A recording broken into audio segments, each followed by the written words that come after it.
আসসালামু আলাইকুম ওয়া রাহমাতুল্লাহি ওয়া বারাকাতুহু।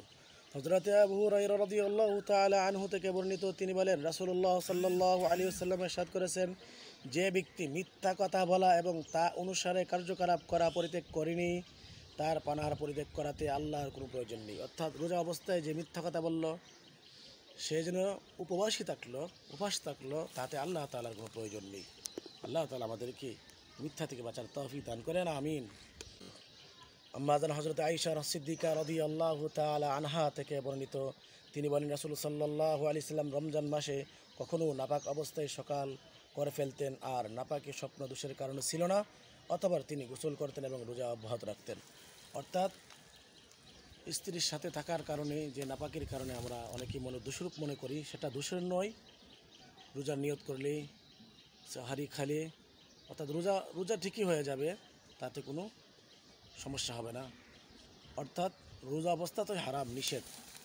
রোজার রুকন তো আমরা সবাই জানি, রোজার রুকন হচ্ছে স্ত্রী সহবাস থেকে এবং পানাহার থেকে, খাওয়া দাওয়া থেকে বেঁচে থাকার নাম হচ্ছে রোজা। আল্লাহ তাআলা আমাদেরকে বোঝার মানার তৌফিক দান করেন, আমিন।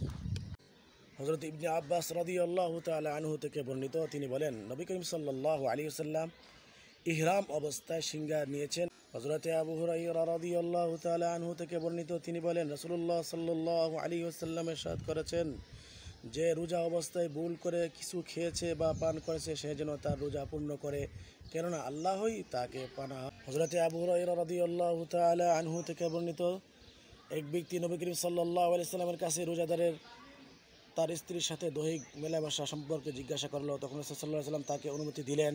অতঃপর অপর এক ব্যক্তি আসলো এবং তাকে একই প্রশ্ন জিজ্ঞাসা করলো, কিন্তু তিনি তাকে নিষেধ করলেন। যাকে অনুমতি দেওয়া হয়েছিল সে বৃদ্ধ ছিল, আর যাকে নিষেধ করা হয়েছিল সে যুবক ছিল।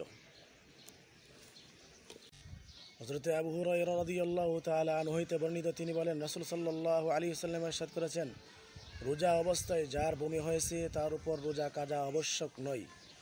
অর্থাৎ যে রোজা অবস্থায় যদি বমি করে, তাহলে তার উপর রোজা কাজা করা আবশ্যক নয়, জরুরি নয়। আর যে ইচ্ছাকৃতভাবে বমি করেছে সে যেন তার কাজা করে। অর্থাৎ যদি কেউ ইচ্ছাকৃতভাবে রোজা অবস্থায় বমি করে, সে যেন রোজার কাজা আদায় করে। হযরত আমির ইবনে রাবিআ রাদিয়াল্লাহু তাআলা আনহু থেকে বর্ণিত, তিনি বলেন, আমি রাসূল সাল্লাল্লাহু আলাইহি সাল্লামকে রোজা অবস্থায় অসংখ্যবার মিসওয়াক করতে দেখেছি। তিরমিজি ও আবু দাউদ শরীফের হাদিস। সুবহানাল্লাহ।